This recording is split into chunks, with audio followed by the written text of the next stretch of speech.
Now, of course, when people get to know you, they'll judge you by more than just how you appear, but physical, outside, inside. Here's what's good advice. Make sure the outside is an excellent reflection of the inside.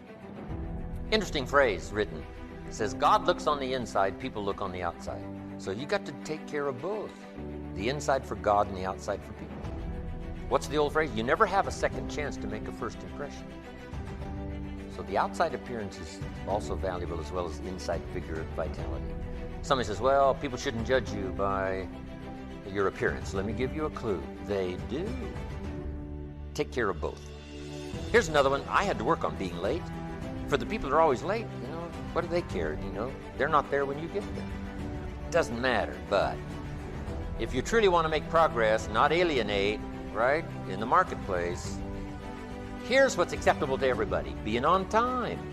Only 5% of people have goals, so the key starting point with regard to clarity is to know where it is you're going and what it is you want to be and what it is you want to have and what it is you want to do. The second key with regard to clarity is decisiveness. Be decisive. I've never met a successful person who is indecisive.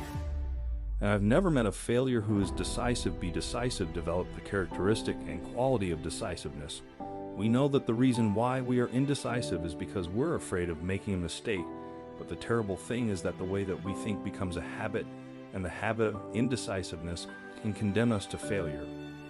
We can be talented and intelligent and ambitious, but if we cannot make the hard decisions in our life, and if we cannot make decisions readily, then what happens is we always have to work for people who do make decisions readily.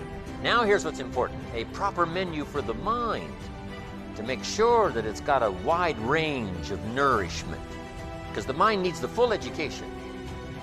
Now that starts to develop the foundation for what we call a good life, a productive life, a fulfilled life. And we need this mental input. 2 days is a little staggering in terms of sort of a crash program. And you couldn't do it every week, a couple of days every week. That would be too much. But a couple of days to just really concentrate for a while. Hopefully I send you away from here tomorrow a little mind weary, right? Of taking all these notes and trying to get it all and trying to think about it while you take notes. I know it's an intense session of a couple of days, but I'm telling you, it's going to be so valuable for me to express it and for you to get it. Because then you just load up your wagon full of stuff here. Mental wagon to take it home and sort it out and decide what's valuable to try today, some that you're going to think about a little bit later, but now at least you've got it, you've got it, you've got it. 80% of decisions should be made the first time they come up. And if you make decisions every single time they come up, sooner or later you will develop the habit of decisiveness. You'll be very clear about what it is you want, and it's easy to make decisions if you know what it is you want to accomplish. And the difference between successes and failures is not that successful people make right decisions, it is that successful people make their decisions right. The third point under clarity is to have a vision for yourself and a vision for your life. The key to having a vision is to have a dream. They say in the song, you've got to have a dream if you want to make a dream come true. And you can fulfill your dreams. All the great movers and shakers throughout all of history have been dreamers. They've been people with dreams. They've been people with visions. All leaders have vision. In the book of Solomon it says, where there is no vision, the people perish. And the metaphysical meaning of that is that where people lack vision, they perish inside because they lose the excitement and the thrill of life. 25 years old. Make enough mistakes. Don't worry. You fall, you stand up. You fall, you stand up. Enjoy it. 25 years old, enjoy the show. Enjoy the show.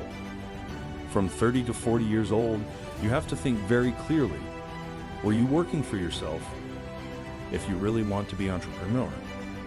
So 40 to 50, think about how can you focus on things that you are good at. But when you are 50 to 60 years old, work for the young people, because young people can do better than you.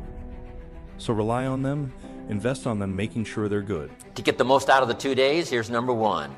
Everybody would agree on number one. Be thankful for what you already have. Here's the next one. Be eager to learn. I know all of you already know a lot, but be eager to learn the rest. I've learned a lot in my years, but I'm eager to learn the rest. Now I'm trying to capsulize my learning. I'm trying to accelerate my learning. right? Because I don't have a couple hundred years left. So I've got to accelerate my learning curve, especially in the next 4, 5, 6, 8, 10 years. And I'm asking you to do the same. An accelerated learning curve to maximize the time. To learn as much now in 1 year as you used to learn over 5 years. Just accelerate the curve. Eager to learn. No matter how much you know, you can always learn a bit more. Improve your life, sometimes to a startling degree. It was exciting when you win, it's exciting when you lose, because the process should be exactly the same. Whether you win or you lose, as you go back and you look and you find things that you could have done better, you find things that you've done well that worked. You figure out, how did they work, why did they work, how can you make them work again? It's time to pull that energy from fear, doubt, anxiety out of competition and comparison. If you're going to get it done, I need you to listen and focus. The people that are living their dream of finding winners to attach themselves to the people that are living their dreams of a people that know that if it's going to happen, it's up to them. And they're resolving within themselves, it's not over until I win. Now, fear and courage tend to be habits. That if you are afraid and you give in to the fear and you back away, it becomes a habit to back away whenever you're afraid or unsure. If you're afraid and you force yourself to confront the fear, it becomes a habit to confront the fear whenever you find something that you're afraid of. And you'll find that most fears disappear when you confront them. Dare to go forward in your life. Dare to go forward in the direction of fulfilling your potential. When I was, many years ago, I was a karate student. I was also a karate instructor, and I competed in 3 international championships. And one of the things that I learned from my best karate instructors, and I studied under 6 world champions, is they told me that when you fight, always move forward. Even if you're only moving forward half an inch at a time, just always move forward. He said, when you're moving forward, 100% of your attention is forward. But if you're moving backward, even a half an inch at a time, half of your attention is always behind you and where you're going. So always move forward. So here's what we teach kids. The best is discipline of your resources. So here's what we teach kids. Do what you have to as quick as you can so you can do what you want to as long as you can. Do what you have to. Save your money. Invest your money. Do what you have to. Conserve your resources. Exercise the discipline now, because then that later leads to many years of self-satisfaction. So that's what education is all about. To turn around what seems to be our best interest and say, no, now I understand that isn't what's best. You got a toothache. You got a cavity in your tooth. What seems to be best is just to neglect and say, oh well. But here's what's the problem with the cavity. It doesn't get better. So you got to go take care of it.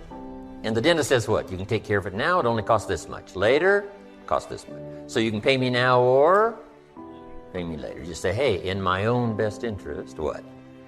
Better to pay up front. Discipline is better up front.